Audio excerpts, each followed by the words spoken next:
Hey kids, I'm so glad you joined me today. I've been looking forward to sharing this time with you, and I have a message to share with you from the scriptures. It's about Jesus. Jesus would always say, invite all the little children to me. And so just as Jesus was brave with adults and kind to the people who were hurting, so he was always ready to sit and talk with children just like you.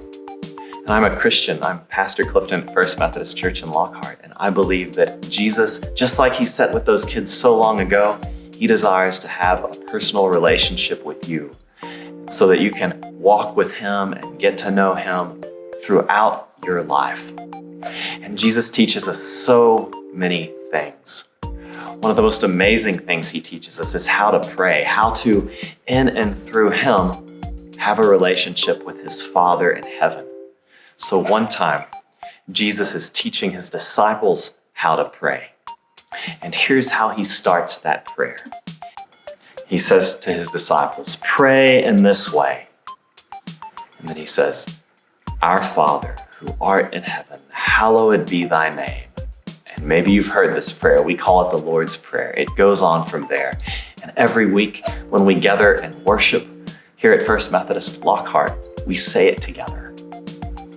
But we're going to focus today on that first word, our Father.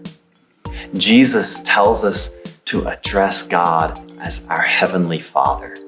Jesus tells us that we should imagine God and understand God as someone who, like a perfect and generous and loving Father, loves us very personally. And so I want you to hear that and know that. When you think about God, don't just think of a powerful being out there somewhere who created the world. Think of someone who loves you very dearly, who loves you even more than a human father ever could. I have kids. I love my kids a lot. I try to love them as their dad the best I'm able. But I'm imperfect and I'm limited. But your Father in heaven and my Father in heaven is perfect and unlimited or infinite. Your Father in heaven loves you in particular very much, and that's why you exist and all things exist, because your Father in heaven loves that they exist.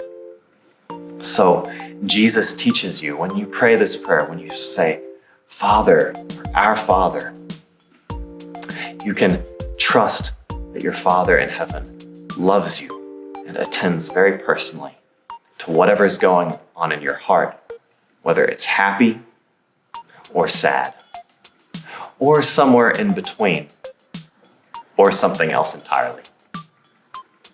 So, in coming weeks, I'll share more of what Jesus teaches us in this prayer.